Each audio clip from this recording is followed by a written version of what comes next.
Hi, I'm Dave Sweet, and thanks for coming back again. Today I have a guest with me, John Barba. He's our training manager here at TACO. And actually, we just caught him right at the end of a training session he had today. How did that go, John? That was a lot of fun. It was a lot of fun. We had 28 guys from all over the country, from as far away as Alaska, Indiana. We had some guys from Pennsylvania, a kid from Brooklyn who just started his own business, Connecticut all the way up to the Northeast. So we had guys from all over the country that came to spend a couple of days with us, and learn what we had to say about hydronics and some of the products that we provide and stuff like that. And it was a lot of fun. Right. It's one of those classes at the end of the class you can sit back and kind of go, oh, okay, that was good. Yeah, that was good. That was a good time. I hope, if nothing else, they enjoyed themselves. Well, I'm sure they had some good takeaways. Not only between some of the technical material over here, and you do the hands-on too, right? In the other room, you kind of show them what's going on and wire up panels and things like that. Yeah, we have a kind of the last part of the class is a point-to-point wiring practice with some wiring boards where guys can, practice wiring up the controls that you have so brilliantly designed. Well, thank you. That we work with. So now the guys get to see some of the capabilities so they can use them better in the field. Well, that's awesome. That's awesome. Well, as with me wearing many hats, I have many interests as well, and one of my main hobbies is building. Really, I call it therapy. My wife calls it craziness, but hey, it is what it is. I think we're on house number 9 right now, and so we like to build and stay in it for a few years, not always plan on leaving, but then we do. And that kind of leads into why our conversation today. We decided to do a blog. This time I think I want to look at everything. Try to start at the very beginning, get the mechanicals, people involved in the design process, as well as the builder or the type of windows and the insulation, all those things, kind of bring it together and try to do that to you make an eco-friendly home, minimal impact on the environment, and of course, low utility bills. Yeah, and comfortable. Getting to low utility bills isn't a really difficult trick.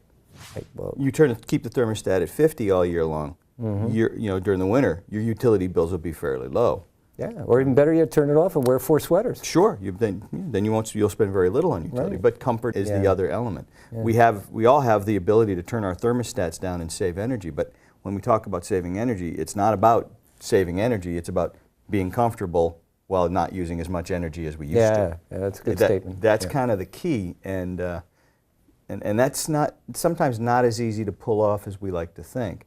And it can't just be by buying energy-efficient components, okay? This is an energy-efficient circulator. As you can see, they're different. One's going to do a lot more for you in one scenario than another one will. Yeah. It's just a matter of knowing how to apply them properly, right? Yeah. Just because something is labeled energy-efficient as a component doesn't mean it will deliver energy efficiency when it's installed within a system. Right. Because the parts have to work together so that the sum of the parts, let me rewind that. So the whole is greater than the sum of the parts. Of course. I have to get my cliches right here. Yeah. There you go. But I mean, it's the same idea here with a heating system as the envelope or the building. No sense having the most efficient heating system when I have windows with cracks and walls and poor insulation. Sure. So taking exactly this kind of concept of a mechanical or very efficient, but if we make it very tight, we'd put an air-to-air exchanger in there, but that thing that would lower the requirements down, and then we could use these energy-efficient products, and the two together would make a very comfortable environment and minimize the utility bills. Sure. And again, if you really want to talk about your carbon footprint, what are you going to do to the environment, all that kind of stuff. So, there's been a big trend, to decarbonize or to lower your carbon footprint. And we don't talk about it residentially as much, but it's going to come someday. Somebody's going to actually find a way to tax you on what's coming out of your house. Like your ar, you go through emissions at some point. So anyhow, big picture, just trying to look at all those things together. Right. Both of us have a great knowledge of this kind of product and how to apply it. Now let's take it and combine it with the building components. Well, that's just an interesting question, because I look at it, you look at it from a I can do this standpoint, which is, again, part of your genius. Right. And this man is a genius, by the way. This is possible. Right. There's that part of the industry. Then there's the other part of the industry, is this doable? Okay. Is it practical? All right. If I go to this extent to make a house that's going to save this much energy, how much am I paying up front to be able to save that much energy? And then it becomes a question of balance. Right, right. Does it make sense to do that? Is it, I don't like to use the word cost effective because that's not what I'm talking about, but is it advisable? Yeah, well, that's all part of this. So the other part of this is bringing industry professionals to help us guide us through. Like I say, I know a lot about a bunch of different things, but the whole, the sum, I don't know how to put all that together. So that's why we're going to visit people and talk about all the different things that make sense. And, you know, just sort out numbers, you know, regardless. Why spend $1 million on a $500,000 home? Right. You know, that doesn't make sense. Right. So the whole process here, I'd like to make it repeatable. Yeah. You know, anybody can do a net that's zero the key. home That's the key. or do a LEED certified or platinum certified home and pay way more than they'll ever get out of it. So I'm trying to come at a different angle. You know, how can I do cost effective, use good materials, local labor, and construction techniques, and come away with a very good product. Right. That is the investment made into the house equals the value of the house. Right. You know, in a neighborhood of $250,000 homes, you can't build a home that looks just like all of the others but has stuff in it that pushes the price up to $500,000. Right. It doesn't make any sense. Right. There may be a custom home or one-off, but not repeatable. If you're going to live there forever, then maybe it's worth doing. But if you're not, then it has a different. Well, that's our philosophy here. I don't want to say in U.S., but North America in general is, you know, the houses aren't forever, you know, forever. For forever, right. You know, we plan on being at a certain length of time, sometimes shorter, sometimes longer. Jobs may take us other places, or following children around if they get grown. Or we're a little more mobile. Yeah. So we're not locked ball and chain like 3 families or generations living in a home like in some maybe European or other countries, maybe a little more normal. That brings up a different approach on it. If you, this was a discussion I had with someone who's thinking of putting solar panels on their homes, and they thought about solar panels, and he goes, you know, I'm not going to live here forever. I'm not going to live here long enough to realize the benefit of putting in solar panels in terms of this vague, nebulous, weird thing called payback, right? And I said, no, you're not, but the next guy is. You're doing this for the next guy.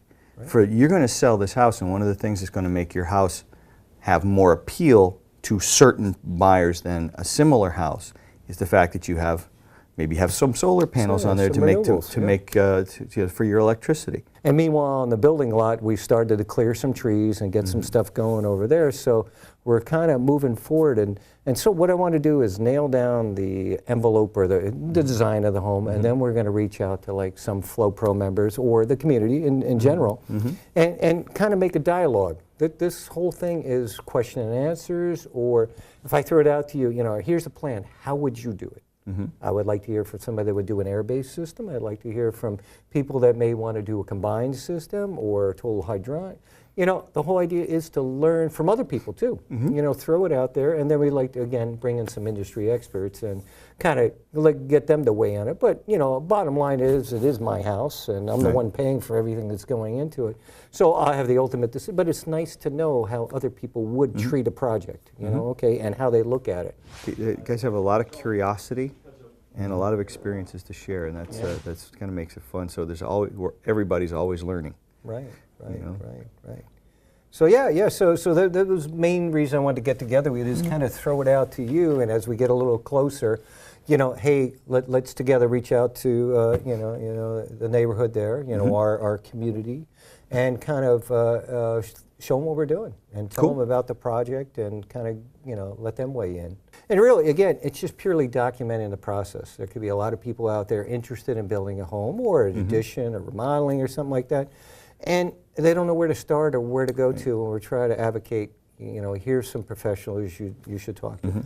Like case in point, you know, we got together with one of the local green building chapters in Connecticut. It happened to be that we have a program in Connecticut called Energize Connecticut, and a young lady came out there, and we went through everything on different ways of incentives and rebates and stuff. So she was quite a big help, Jen, from there, and you know, gave us, and the whole thing is you get a team together, you know, just like we talked about with the architect. You get everybody the same thing, you know. In certain areas you got to have a rating or rater, you know, for hers rater, sure. Bring that in, bring in, you know, whoever the general or who's going to be doing the building, as well as the architect and somebody, even the insulator, you know.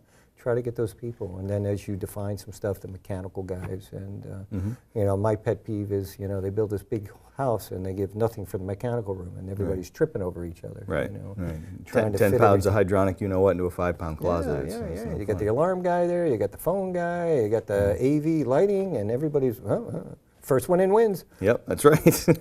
You get the good spot in the wall. Yeah, right. Yeah, so this is awesome. And, you know, I look forward to, again, reaching out to a lot of people in the community as we get closer and define a little bit more. And we'll you know, be talking to you again about this and leaning on you and some of your guys. You also have some other trainers, too, that work with you. Who are they? Dave Holdorf, who's our Eastern Regional Trainer. Dave is, I've known Dave a lot of years, and he is, you know, as good as they come on understanding radiant and controls and hydronics in general. And he's, you know, he's got an engineering degree and an engineering mind, but a practical, real-world way of communicating, which is kind of nice. He doesn't speak engineer, he speaks English, you know. Yeah, there you he go. Speaks There you go. normal. Nobody wants that. You gotta come in with a tie and Yeah, he speaks normal people talk, you know, and that's terrific. And then we have Rick Mayo. Is he new? Rick is new. Rick's been with us a couple, 3 months now. Right. Maybe a little But longer. long from new to the field. Long, This guy you know, is not. he's I've totally known seasoned. Rick probably a good 15, 20 years as well, and worked with both of them in previous worlds. And Rick, if one thing I've learned about Rick, there may be people out there who know as much about hydronics as Rick, but I've yet to meet the guy that knows more about hydronics than Rick. And he's it's a special guy. I mean, he knows this. He knows how stuff gets done, and he knows how these things work. And he's also got the kind of personality that if he's not sure, he won't open his mouth until he knows, and he will find out. Well, that's good. Instead of giving disinformation or wrong or tripping somebody up, just say, hold on, let me find that out and do it. Yeah, same thing. I've known him for a long time. You know, it's working up there in Alaska and doing some of those projects and stuff when I first started with Takeo and traveling. So If you want very knowledgeable. If you want to get guys who are good in the heating business, you want to look in cold places. Well, there you go. Yeah. Fairbanks, it doesn't get much colder than there now, does it? Right, and very few good hydronics guys came out of Alabama or Miami or stuff like that. I'm not saying they can't, but Not they saying just they never can't, really, you they just- just don't touch it enough. Yeah, Yeah, it's just not there. Right. Well, awesome. Well, hey, I appreciate your time Well, thank today you. for My getting pleasure. together and just being able to chat a little bit, and, you know, about each thing that we have going on. And, Oh, my pleasure. see if Thank we you for can't the put it opportunity. together. Thank you out there in blog world.